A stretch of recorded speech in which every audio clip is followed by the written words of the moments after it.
am your student and single mom for today's video, guys. So ngayong video pala ngayon, guys, is ito ay pupunta tayo ng dagat at magpapalamig tayo, mag-relax tayo ngayon doon, guys.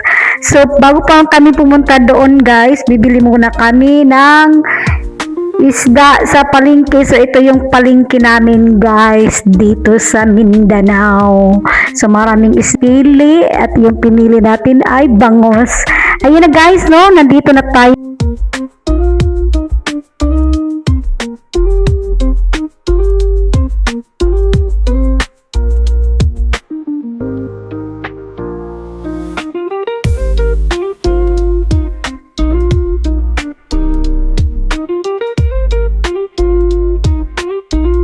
Sa aming dagat dito, no, maganda yung dagat namin dito.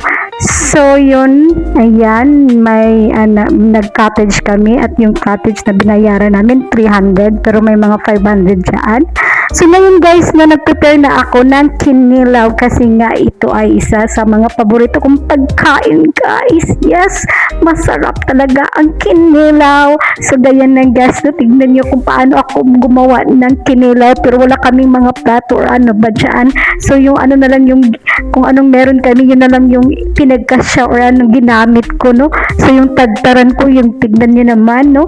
So ayan, guys, no, tapusin ko muna to. So mag-enjoy kayo, guys.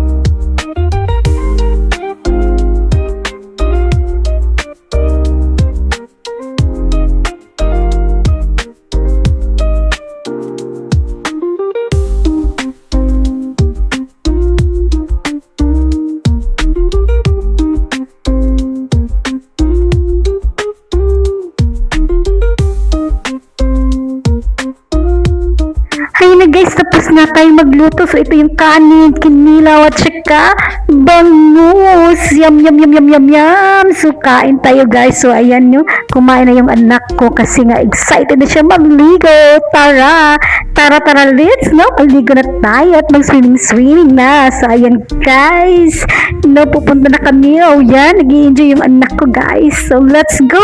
So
guys, no, patapos na tayo maligo guys. Thank you for watching. Don't forget to like, subscribe, and comment guys.